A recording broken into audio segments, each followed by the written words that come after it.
সুপ্রিয় দর্শক, আসসালামু আলাইকুম। টিএনএন টিভি থেকে জানাচ্ছি আমি নাফিজ আশরাফ।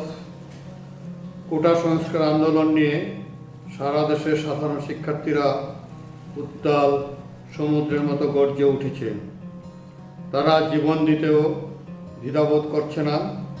মুক্তিযোদ্ধাদের তারাও সম্মান করে, দেশকে ভালোবাসে, নিজেকে ভালোবাসে। শুধু রাষ্ট্রের কিছু ক্ষেত্রে যে বৈষম্য রয়েছে তা দূর করার আহ্বান জানিয়ে রাস্তায় নেমেছে সাধারণ শিক্ষার্থীরা। তাদের এই দাবি যুক্তিসঙ্গত ও সময়োপযোগী মনে করে দেশের অনেক ব্যক্তিত্বশীলরাও বিভিন্ন গণমাধ্যম ও সোশ্যাল মিডিয়ার মাধ্যমে মতামত দিচ্ছেন। তাদেরই একজন নাট্য ও চলচ্চিত্র নির্মাতা মুস্তফা সরোয়ার ফারুকী। মুস্তফা সরোয়ার ফারুকী সোশ্যাল মিডিয়ায় লিখেছেন, যারা ভাবছেন আন্দোলনটি স্রেফ একটা চাকরির আন্দোলন, তাহলে আপনারা বোকার স্বর্গে বাস করছেন।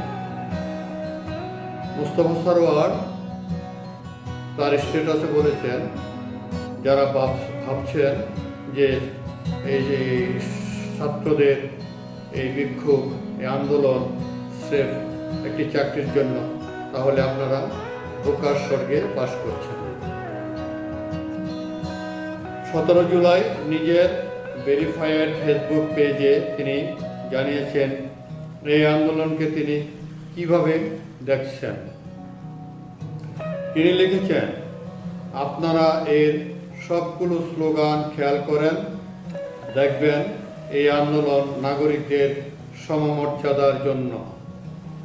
এই আন্দোলন নিজের দেশের তৃতীয় শ্রেণীর নাগরিক হিসেবে না বাঁচার জন্য। এই আন্দোলন রাষ্ট্র ক্ষমতায় যারা আছেন তাদের মনে করিয়ে দেওয়ার জন্য যে দেশের মালিক তারা না, আসল মালিক জনগণ। সেই জনগণকে রাষ্ট্র যে পাত্তা দেয় না, এই আন্দোলন সেটার বিরুদ্ধেও একটা বার্তা।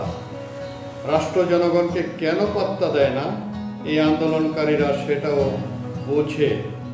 সে কারণে ভোটের বিষয়টাও স্লোগান আকারে শুনেছি।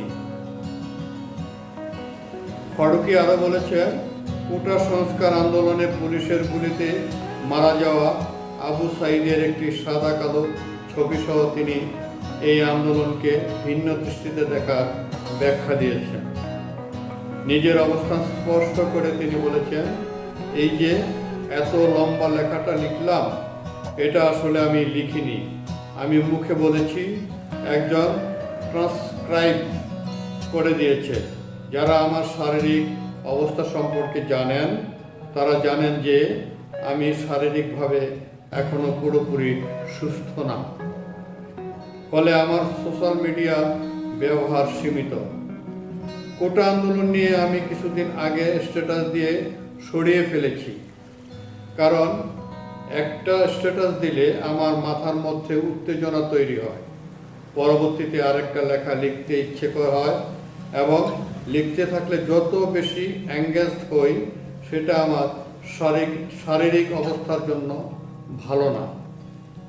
আমার শরীর সুস্থ করার জন্য যে লড়াইটা, সেটা এক দীর্ঘ লড়াই।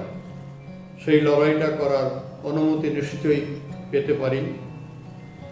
নির্মাতা মুস্তফা সরোয়ার ফারুকী আরও লিখেছেন, পাবলিক সার্ভেন্ট শব্দটা বেশ ভালো। নির্বাচিত প্রতিনিধি বা যে কোনো সরকারি বেতনভুক্ত ব্যক্তিকে এই শব্দেই ডাকা উচিত সবসময়। এই আন্দোলন সেই পাবলিক সার্ভেন্টদের মনে করিয়ে দেওয়ার চেষ্টা করছে। আপনি আমার কাছে জবাবদিহি করতে বাধ্য। All power to the people, all power to the youth, prayer for my fellow citizen. শহীদের রক্ত কখনো বিফলে যায় না। তাহলে বীরদর্পে পুলিশের মুখোমুখি দাঁড়িয়ে শিক্ষার্থী আবু সাঈদ যে প্রাণ দিল, দেহের রক্ত ছড়ালো, দেশবাসী তার কোনো সুফল ভাবে কি? দর্শক, ভালো থাকবেন। আল্লাহ হাফেজ।